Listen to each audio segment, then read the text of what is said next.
Inside Edition. Hello, thanks for joining us. I'm Mary Kelly. We begin with a story that will break your heart. A father was giving his daughter a driving lesson when the 15-year-old hit the wrong pedal, sending their car flying off an embankment, leading to the father's death. As Lisa Guerrero reports, teens hitting the wrong pedal while learning how to drive is a common mistake. Keep an eye on the road. It's a coming-of-age tradition, a parent teaching their teen how to drive. Social media videos show how it can be a nerve-wracking experience for everyone. The teens, and definitely the parent. When this teen takes her dad's fancy convertible out for a spin, the lesson goes haywire. Stop! Turns out the young driver confused the gas pedal with the brake. But rarely does a disaster like this happen. In Laguna Beach, California, a dad and daughter driving lesson went horribly wrong. Police say the 15-year-old driver accidentally plowed through the wooden railing in a parking lot up above and careened 40 feet down the embankment. The Volkswagen convertible landed upside down along the Pacific Coast Highway. The teen driver was able to crawl out of the car with serious injuries. Her 64-year-old father, identified as James Politowski, was killed. Police believe the girl accidentally pushed the gas pedal instead of the brake. So how do you keep a child safe while learning to drive? Abraham Polanco runs A1 Driving School. He says it's a common mistake for teens who are learning to drive to hit the wrong pedal. We tell them to keep your foot planted so that when you pivot your foot to the right, that pedal there is the gas pedal. And when you pivot to the left, that's the brake pedal. They will practice the same procedure over and over until we as instructors feel they're ready to progress to the next step.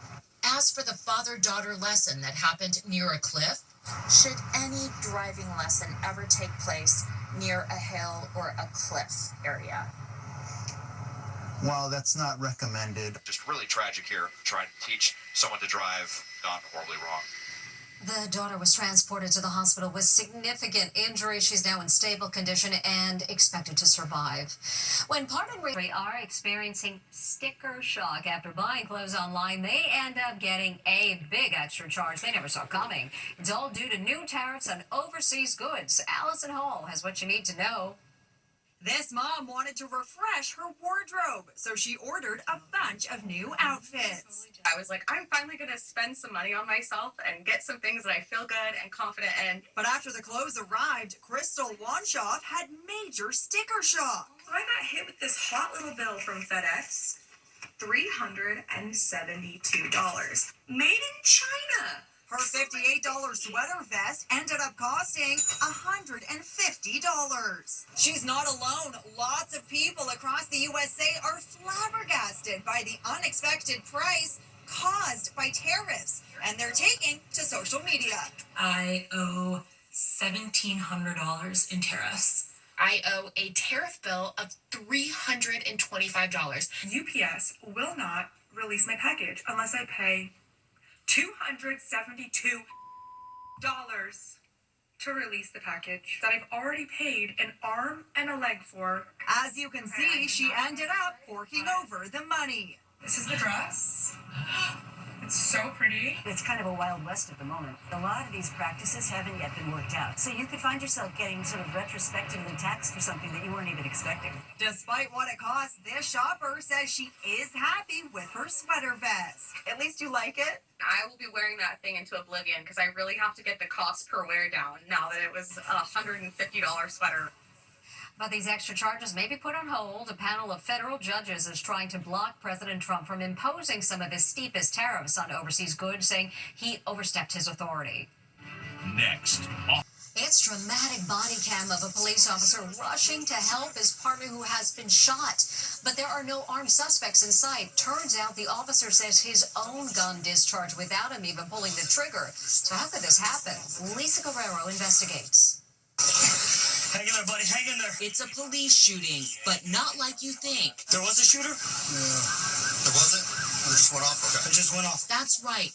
This officer almost died after he says his own gun fired by itself without him ever pulling the trigger. It's called an unintentional discharge. Experts say incidents like these have happened for years with the same pistol lots of cops carry, the Sig Sauer P320. This cop says it suddenly happened to him as he got out of his cruiser. Explain to me how a gun goes off getting out of the car. And in Connecticut, this cop says his Sig Sauer P320 went off by itself during a scuffle with a suspect. In this 2022 incident, My gun just went off. police appear shocked after Deputy Sheriff David Cole of Somerset County, Maine, says his Sig Sauer P320 sidearm fired by itself, shooting him in the leg while still holstered. He wasn't even touching the thing. It just went off. Yeah, it went down. It's still in the holster, isn't it? I immediately fell to the ground. Everybody else came running towards me to render aid, yelling, "Where's the shooter?" And I was wondering the same thing. Attorney Bob Zimmerman is suing Sig Sauer on Deputy Cole's behalf. The Sig Sauer P320 is designed to shoot more easily and quicker than other guns. Another close call happened at a police training center in Washington State. A recruit draws his weapon and it fires into the ground. Firearms instructor Chris Travis showed us how he believes the misfire happened.